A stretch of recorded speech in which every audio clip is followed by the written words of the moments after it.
नमस्कार दोस्तों, संस्कृत वर्धनम कक्षा में आप सभी का स्वागत है। दोस्तों, आज के इस वीडियो में हम लोग LNMU BA part 3 Hindi honours के सिलेबस को देखेंगे, जिसमें हम लोग जानेंगे कि इनमें कौन कौन से टॉपिक से प्रश्न पूछे जाते हैं, साथ ही इसमें अंक का विभाजन क्या किया गया है। तो चलिए हम लोग देखते हैं। तो आपके फर्स्ट पार्ट के एग्ज़ाम में पेपर 1 और पेपर 2 हो चुका है। सेकेंड पार्ट में पेपर 3 पेपर 4 हो चुका है और पार्ट 3 में आपका 4 पेपर होगा, पेपर 5, 6, 7 और 8। इन 4 पेपर आपके 400 मार्क्स के होंगे। तो ये आपका थर्ड पार्ट है, तो ये 400 मार्क्स का होगा। तो चलिए इसमें देखते हैं पेपर 5 का सिलेबस क्या है। पेपर 5 में है हिंदी कथा एवं नाट्य साहित्य। पेपर 5 में आपको ये पढ़ना है, ठीक है, जिसमें पूर्णांक 100 और पास मार्क्स 45 हैं। इस पत्र में 2 खंड हैं, प्रत्येक खंड से कम 1 और कुल मिलाकर 3 आलोचनात्मक प्रश्न के उत्तर देने होंगे। तो अंक विभाजन इसमें कर दिया गया है, जिसमें दोनों खंड से 3 आलोचनात्मक प्रश्न रहेंगे, 15 मार्क्स के 3 प्रश्न, फिर एक सप्रसंग व्याख्या संबंधित प्रश्न जो कि 15 मार्क्स का एक प्रश्न, और 4 लघुत्तरीय प्रश्न रहेंगे जो कि 5 मार्क्स के रहेंगे, और 10 वस्तुनिष्ठ प्रश्न जो कि 2 मार्क्स के 10 प्रश्न रहेंगे, 20 मार्क्स। तो इतना आपका 100 मार्क्स का हो गया। पाठ्य विषय में क्या है, यानी कि इतना तो आपसे पूछा जाएगा, लेकिन किस चीज़ से पूछा जाएगा, इसके अंतर्गत आपको पढ़ना क्या है।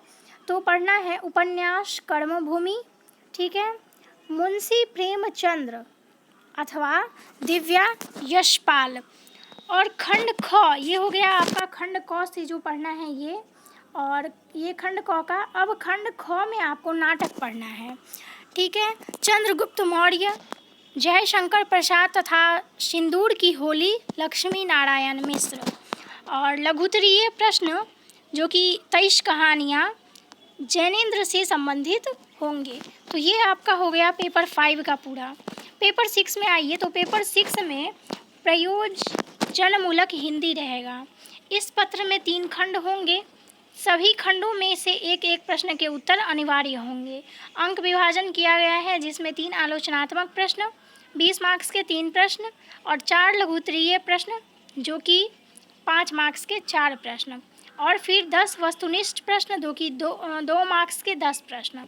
तो ये हो गया आपका 100 मार्क्स का। अब पाठ्य विषय क्या है इसके अंतर्गत, तो पाठ्य विषय में है खंड क में हिंदी भाषा की व्यवस्था और उसका मानकीकरण, हिंदी भाषा का मानकीकरण, हिंदी का शब्द संपदा और वैश्वीकरण, और हिंदी के विविध रूपों के अर्थ, राष्ट्रभाषा, राजभाषा, संपर्क भाषा, माध्यम भाषा, मातृभाषा, सामान्य हिंदी। फिर खंड ख में आइए, तो खंड ख में प्रयोजनमूलक हिंदी की अवधारणा और उसका अनुप्रयोग, जिसके अंतर्गत प्रयोजनमूलक हिंदी अभिप्राय और परिव्याप्ति को पढ़ना है, राजभाषा हिंदी की संवैधानिक स्थिति, कार्यालय हिंदी की प्रकृति, प्रशासनिक हिंदी और उनकी शब्दावली, प्रशासनिक पत्राचार और उसके प्रकार। फिर खंड ग में है, इसी में खंड ग भी पढ़ना है। खंड ग के अंतर्गत है हिंदी में विज्ञान, तकनीक और अनुवाद का स्वरूप। अब इसके अंतर्गत आपको वैज्ञानिक, तकनीकी और प्रौद्योगिकी क्षेत्र में हिंदी, उनका शब्दावली, तकनीकी लेखन, कंप्यूटर और हिंदी, अनुवाद की अवधारणा, उसका महत्व, विभिन्न सिद्धांत, हिंदी अनुवाद के विविध क्षेत्र, और अंग्रेजी से हिंदी और हिंदी से अंग्रेजी में अनुवाद स्वतंत्र प्रश्न के रूप में। इस पत्र के लघुत्तरीय प्रश्न पाठ्य विषय से संबंधित होंगे। जो आपका पाठ्य विषय दिया हुआ है, ये पेपर 5 का पाठ्य विषय दिया हुआ है, उसी से आपका लघुत्तरीय प्रश्न संबंधित होगा, ठीक है। चलिए नेक्स्ट, इस पत्र के अध्ययन और अध्यापन की सुविधा के लिए कुछ सहायक ग्रंथ निम्नलिखित है। तो इसी में आपको काम आएगा ये जो कुछ भी यहाँ पर दिया गया है। राष्ट्रभाषा हिंदी, समस्याएं एवं समाधान, आचार्य देवेंद्र नाथ शर्मा के द्वारा, व्यवहारिक हिंदी, डॉक्टर भोलानाथ तिवारी, प्रयोजनमूलक हिंदी, विनोद गोदरे, प्रयोजनमूलक हिंदी, ये दंगल झाल्टे, अनुवाद कला जो कि सिद्धांत और प्रयोग कैलाश चंद्र भाटिया, और अनुवाद विज्ञान डॉक्टर भोलानाथ तिवारी, कंप्यूटर और पुस्तकालय डॉक्टर पांडे SK शर्मा, ग्रंथ अकादमी नई दिल्ली। तो ये आपके कुछ ऐसे सहायक ग्रंथ हैं जो आपको पेपर 6 में काम आएंगे। नेक्स्ट आइए पेपर 7, इसमें आपको संचार माध्यम लेखन पढ़ना है।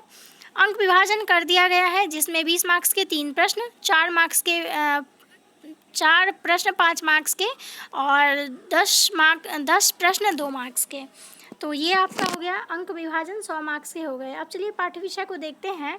तो पाठ्य विषय में माध्यमोपयोगी लेखन का स्वरूप और एवं इसके प्रकार, हिंदी माध्यम लेखन का संक्षिप्त इतिहास, रेडियो नाटक की प्रविधि एवं प्रमुख भेद, रंग नाटक, पाठ्य नाटक और रेडियो नाटक का अंतर, टीवी नाटक का तकनीक, टेलीड्रामा, टेलीफिल्म और संचार माध्यमों की भाषा, संचार माध्यमों की भाषा, हिंदी के समक्ष जन संचार और सूचना प्रौद्योगिकी की चुनौतियाँ। इतना आपको पढ़ना है और इसमें कुछ सहायक पुस्तकें दे दी गई है जो कि आप देख रहे हैं। तो इससे आपको हेल्प मिलेगा पेपर 7 में, ठीक है। चलिए नेक्स्ट हम लोग देखते हैं पेपर 8। पेपर 8 में क्या है, इस पत्र का पाठ्य विषय 3 खंड में विभाजित रहेगा और सभी 3 खंडों में से एक एक आलोचनात्मक प्रश्न के उत्तर देने होंगे। अंक विभाजन सेम है, 60 मार्क्स का, फिर 20 और फिर 20। आप देख लीजिए इसको। फिर खंड क में आता है भारतीय साहित्य सिद्धांत। इसके अंतर्गत आपको काव्य लक्षण, काव्य हेतु, काव्य प्रयोजन पढ़ना है। बहुत ज़्यादा इम्पोर्टेंट है हिंदी का ये, तो इसको आप अच्छे से कीजिएगा इस पार्ट को। नेक्स्ट है रस, अलंकार, रीति, ध्वनि सिद्धांत का सामान्य परिचय, काव्य की आत्मा। फिर है शब्द शक्ति एवं उसके प्रमुख भेद, वृत्यु, अनुप्रास, श्लेष, यमक, उपमा, रूपक, उत्प्रेक्षा, अतिशयोक्ति, दीपक, अर्थांतरन्यास, प्रतिवस्तुपमा अलंकार की परिभाषा एवं उदाहरण सहित विवेचना।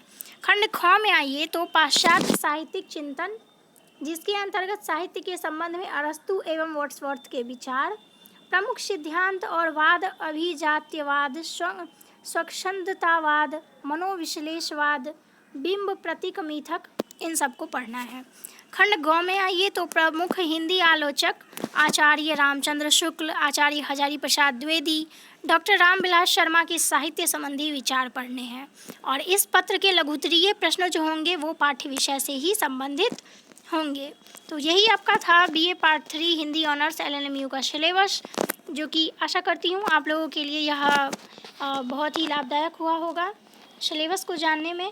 अब इसके बाद हम लोग इसका प्रीवियस ईयर पेपर पे भी चर्चा करेंगे और प्रीवियस ईयर पेपर देख लेंगे कि किस टाइप के क्वेश्चन इसमें पूछे जाते हैं, तो इससे आपका और ज़्यादा क्लियर हो जाएगा। तो चलिए फिर हम लोग मिलते हैं नेक्स्ट वीडियो में, तब तक के लिए धन्यवाद।